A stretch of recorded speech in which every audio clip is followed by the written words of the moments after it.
পূর্ব মেদিনীপুরের মহিষাদল রাজ কলেজ, যেখানে একেবারে ধুন্ধুমার পরিস্থিতি, ছাত্র বিক্ষোভে ধুন্ধুমার পরিস্থিতি।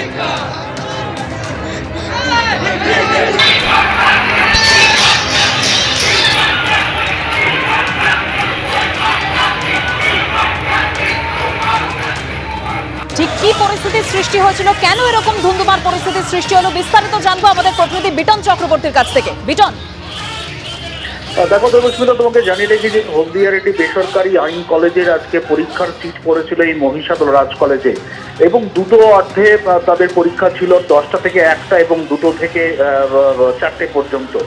যেটা অভিযোগ যে প্রথমার্ধে যখন পরীক্ষা শুরু হয় তখন যেটা অভিযোগ যে যারা পরীক্ষার্থী তারা যেটা মূলত দাবি করছেন যে ইউনিয়নের ছেলেরা, অর্থাৎ এই মহিষাদল রাজ কলেজের ছাত্র সংসদের ইউনিয়নের ছেলেরা তাদের কাছে মোটা অঙ্কের টাকা দাবি করে এবং তাদেরকে বিভিন্ন অজুহাতে হেনস্থা করা হয় বলে অভিযোগ। এবং সব থেকে যেটা ছাত্ররা পরীক্ষার্থীরা চাঞ্চল্যকর অভিযোগ করেছে যে পরীক্ষায় তুমি জানো যে সেখানে গার্ড থাকে, ইনভিজিলেটর থাকে, সেই কাজটা নাকি করছে না স্টুডেন্ট ইউনিয়নের ছাত্ররা। ফলে তাই নিয়েই কিন্তু তারা বিক্ষোভ দেখাতে শুরু করেন এবং সেই বিক্ষোভ কার্যত উত্তেজনা পরিস্থিতি তৈরি হয়। পরবর্তীকালে অধ্যক্ষের ঘরের সামনে কাঁচও ভাঙা হয় বলে অভিযোগ। ধন্যবাদ বিটন। আজকের ফার্স্ট হাফে ইউনিয়নের ছেলেমেয়েরা এত বাজেভাবে আমাদের ফার্স্ট হাফের ছেলেমেয়েদের সঙ্গে বাজে ব্যবহার করেছে, সেই জন্য আমরা আজকের সেকেন্ড হাফের পরীক্ষা বয়কট করলাম। ইউনিয়নের ছেলেমেয়েরা আমাদের ডাইরেক্ট টাকা দাবি করেছে, আমাদের টাকা ডিমান্ড করেছে, ডাইরেক্ট 9 লাখ টাকা ডিমান্ড করেছে। 9 লাখ টাকা না দিলে আমাদের পরীক্ষায় বসতে দেবে না। এবং ইউনিয়নের ছেলেমেয়েরা আমাদের ছেলেমেয়েদেরকে রীতিমতো সাজ করছে, ইউনিয়নের ছেলেমেয়েরাকে গার্ড দিচ্ছে, কোনো ফ্যাকাল্টিদের কোনো প্রতিবাদ নেই, কিছু নেই। আজকের আমাদের ছেলেমেয়েরা রীতিমতো কেঁদে কেঁদে বাইরে বেরিয়েছে। এবার আপনাদের দেখাবো বিজেপির মণ্ডল সভাপতির বিরুদ্ধে এবার টাকা আত্মসাতের অভিযোগ করছেন দলীয় কর্মীর একটা অংশ। নরেন্দ্র মোদীর প্রচার সভায় লোক পাঠিয়ে গাড়ি ভাড়া বাবদ টাকা আত্মসাৎ করা হয়েছে বলে অভিযোগ করছেন তিনি। ভোটের জন্য দলীয় তহবিল থেকে পাওয়া টাকারও হিসেব দেননি বলে অভিযোগ। সোশ্যাল মিডিয়ায় দুর্নীতির অভিযোগ তুলেছেন দলেরই একাংশ, যদিও তা মানতে নারাজ অভিযুক্ত বিজেপি নেতা। অন্য দল থেকে আসা সুযোগ সন্ধানীদের কাজ বলে দাবি করছেন তিনি। লোকসভা ভোটে সুবিধে করতে না পেরেই এই ধরনের কুৎসা করা হচ্ছে বলে দাবি। গোষ্ঠী কোন্দলেই শেষ হয়ে যাবে বিজেপি, কটাক্ষ ছুড়ে দিয়েছে তৃণমূল কংগ্রেস। দাদা, এইসবগুলো বিষয় হচ্ছে বিভিন্ন রাজনৈতিক দল থেকে কিছু লোক আমাদের দলে এসছে, তারা পদের লোভে, তারা পদ না পেয়ে নানান রকম কুৎসা রটাচ্ছে।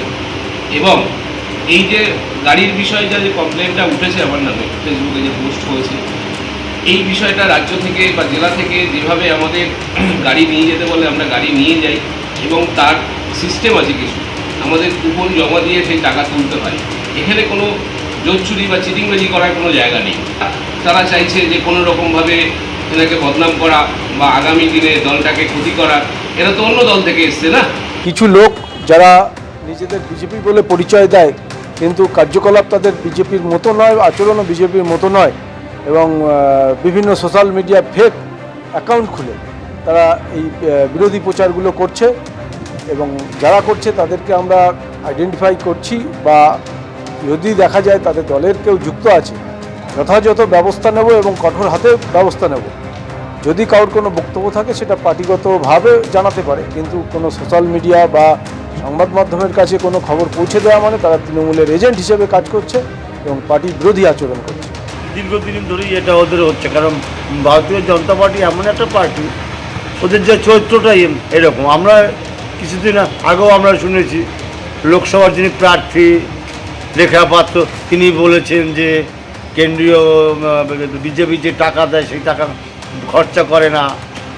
আবার এই উৎপল কর্মকার অশোকনগর মণ্ডলের সভাপতি, তিনি বলছে যে টাকা আসে সেই টাকা খরচা করে 30টা গাড়ি পাঠিয়ে 60টা গাড়ি নিলাম, ফেসবুকে পোস্ট করেছে, আমি দেখতে পাচ্ছি। আজকের চরিত্র না, বাস্তব তো তা নাই। গাড়ি 60টা পাঠাক 30টা পাঠুক, বাংলার মানুষ ওদের